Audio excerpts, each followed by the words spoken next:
Congratulations, Kim. Best of luck in the future, man. We'll miss you. Kim.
Without exception, they are people of character, imagination, and outstanding ability. And yes, they have grown into people of intellectual virtue. The truth is that on numerous occasions, I have been genuinely blown away by them. In fact, I wish you could have all seen their senior projects, because then you'll understand that I don't say this flippantly. The potential of this class is genuinely breathtaking. Now I'd like to say a couple of words to the graduates. A couple of weeks ago, I got a chance to see the movie Chocolat. That's chocolate for you non-French speakers. Those of you who have seen it will know that it's an extremely well-made and well-acted film. In fact, it was nominated for several Academy Awards. Those of you who have seen it will have also noticed that the movie has a very clear aim. And that aim is to encourage us to listen to our hearts, to pursue our passions, to seize the day. I've always loved that message, and I still do. I think Henry David Thoreau might have said it best when he wrote that he wanted to suck the marrow out of life, that he wanted to live in such a way that when he got to the end of his life, he wouldn't discover that he hadn't lived. In short, he wanted to live without regrets. But what does it mean to seize the day and to live without regrets? According to Chocolat, the quest to seize the day boils down to a battle between those striving to follow their hearts and the keepers of the rigid and life-destroying rules of religion and culture. And in that battle, there's little question who they thought should win.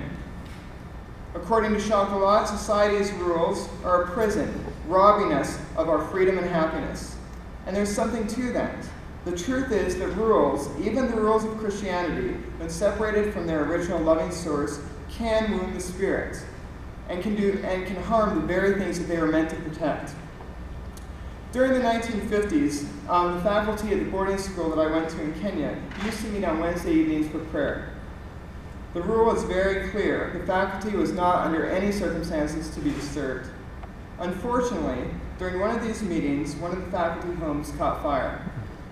Hoping to save the home, a couple students called the house where the meeting was taking place.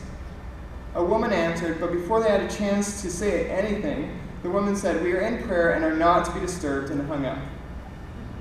When the meeting was over, the woman walked out of the home and was told by the two students that her house and all her family's possessions had burnt to the ground.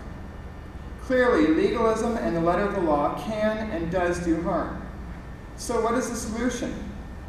According to the writers of Chocolat, the solution is to live passionately, which to them means flaunting the rules and indulging in the desires of your heart. And when filmed so well and acted by such beautiful people, this message is certainly an easy pill to swallow. Indeed, our entire culture has swallowed this pill, and who can blame us? Who in their right minds would not want to live passionately? Who would choose slavery over freedom? In short, our society says the rules, especially spiritual and moral rules, enslave us, and we would be far better off to follow the desires of our heart. Yet when the film ends and real life begins, we see the fruits of this perspective, and the fruits taste of bitter irony. The young woman looking for fun by getting drunk ends up sick and embarrassed, if not much worse. Breaking the rule did not bring much freedom and happiness. The husband who breaks the rule of marriage and leaves his wife and family for the love of his life ends up destroying his life, if not to mention the lives of his family. So perhaps our culture is right when it says that rules, even the rules of Christianity, can rob us of real life and real joy. But it is tragically wrong when it suggests that the answer to the most fulfilling life is to follow the desires of your heart. In pursuing unconstrained freedom, our culture has enslaved itself in a prison of destroyed lives and broken relationships. To quote the 80s punk rock group Altar Boys, "There's a deadness in this world and I know why. People look to life from things that make them die." Not exactly profound lyrics, perhaps, but no one said punk rock was profound. But Christ offers us a third way. He said, don't be a Pharisee, because to them the laws became the object of worship. And when the law becomes the end in of itself, what was meant to give life really does bring death. And that is what the makers of chocolate were well aware of. But he also said that far from attacking the law, he had come to fulfill it. That the laws of God are actually a love letter to us, a way for us to find freedom and joy, the freedom and joy that he created us to have. And this is one of life's most wonderful surprises. By submitting our freedom to God, we are allowed to experience his freedom. Каждая победа, за каждую сквозь жизнь, и всегда потери и разочарования. 12 лет я пролетел в США, не зная языка, ни культуры, и, наверное, даже не сознавая до конца все, что было сделано. Я оставил позади свой дом, родителей, друзей, и самое главное, я стал свое детство. Иногда мне казалось, что я чужак в стае волков, и мне не хватало родительской поддержки. Я винил их в том, что я должен быть стабильным и вести себя взрослым, что на мне были положены большие надежды. Но сегодня, стоя здесь перед вами, подводя итоги, я смотрю на прошедшие 6 лет, и я с гордостью могу сказать, что все это было не зря. Я нашел новую семью, новый дом, новых друзей. И даже если я не смог вернуть себе детство, самые яркие запоминающие моменты в моей жизни были здесь, в этой школе. For every gain and for every victory in life, there is always a sacrifice and a loss. Coming to the United States when I was 12 was the biggest sacrifice that I ever made. I left my home, my parents, my friends, and more importantly, I left my childhood. At times it felt unfair that I was different from the rest, and I didn't have my parents' physical presence for support. I blame them for making me grow up so fast and making me learn adult responsibilities at such a young age. But now, as I stand here and look back at the past 6 years, I can say that it was all worth it. I found a new home, new family, new friends. And even though I could never replace my childhood, I had the best time of my life here in the Bear Creek School. I want to thank all the teachers and the staff for their patience and dedication for the success of our education. And I promise you that the mind maps and intellectual virtues will never be forgotten. Congratulations to the class of 2002.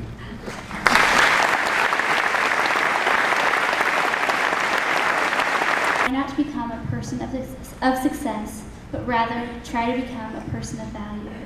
Truth drives us to shoot for the stars, but we are not the stars.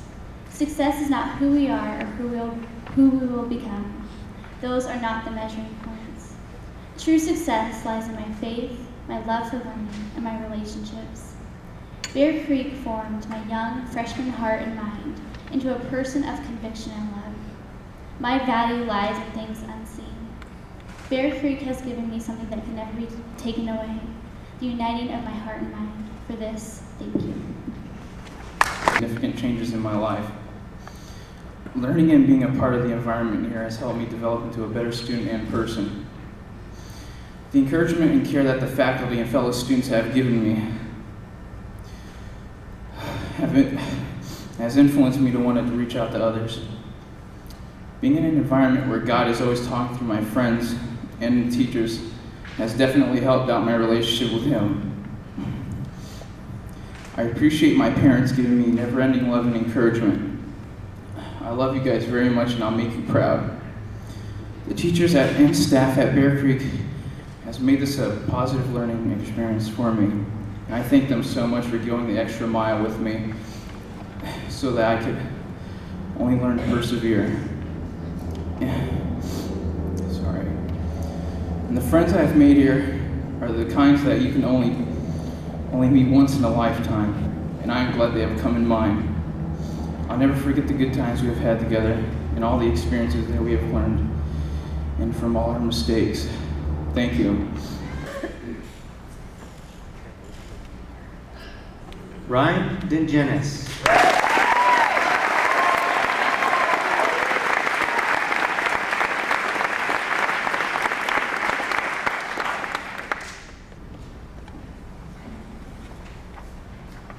Minsok Kim.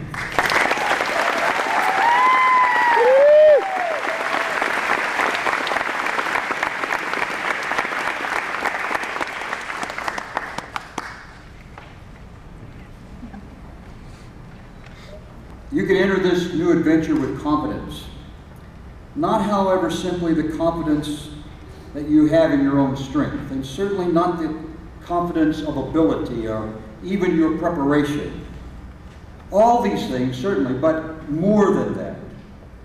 Confidence in God's sovereign power and purposes and presence wherever you find yourself.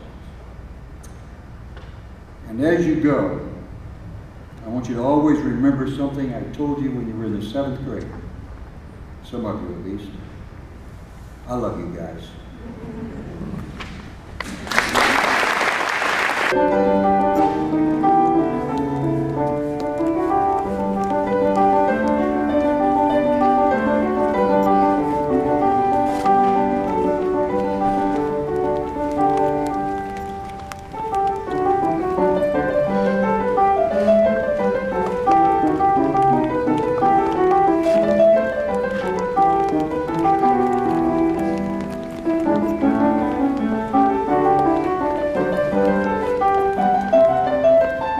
Picture of our generation for It goes from Boswell. the genius thing. It must not be in it. What is it called?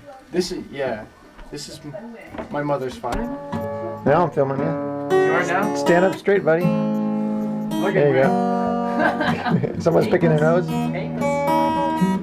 Or play like I don't know. I don't know the background. Wait, are you making this film for me? Yeah, So I can take it home back?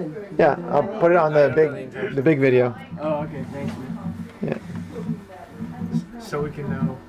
I guess somebody gotta say something. We gotta say something. Tell Oh, something. really? You gonna say something profound? Wait, Or? tell a joke? Tell something to kill. What? These two peanuts are walking along the street. One is I mean, those two right there. One is assaulted. Yeah, you like that? Or the horse walks into the bar and the bartender says, "Hey man, why the long face?" I don't know what to say. Alright, stop, man. Ryan, you get there. Yeah, you need to be in there. This, 20 years from now, this is gonna be Come on, Minnow. Go get Kim. part of the history books. Yeah. Dima! Hey, The picture. Little farewell. Come and Dennis be house. elegant down here. Come on, sweetheart. Come on. This is where Argentina, Korea, Italy, United States. Come on in, better. Come here, Penny. All meet. Finland. Finland, really? Wow. Arkansas. That's part of Finland now, She huh? lied. Okay. no Arkansas. All right, let's give more of that body beautiful moment now. Yes, What, muscle? Minho's got it. Chest in, stomach out. He's been practicing, I guess. All right. And a little, you gonna go ask for that car? Yeah, I just have to. I was lower than you, Kim. That's right, you gotta. Just come with us. That's Mercedes. Oh, is that the car that you had to clean the bottle? Oh, yeah. The spot is still there, man. We see it. You threw I a, see it. Yeah, машине форма не едет. you threw a bottle of what down there? You have to clean the bottle.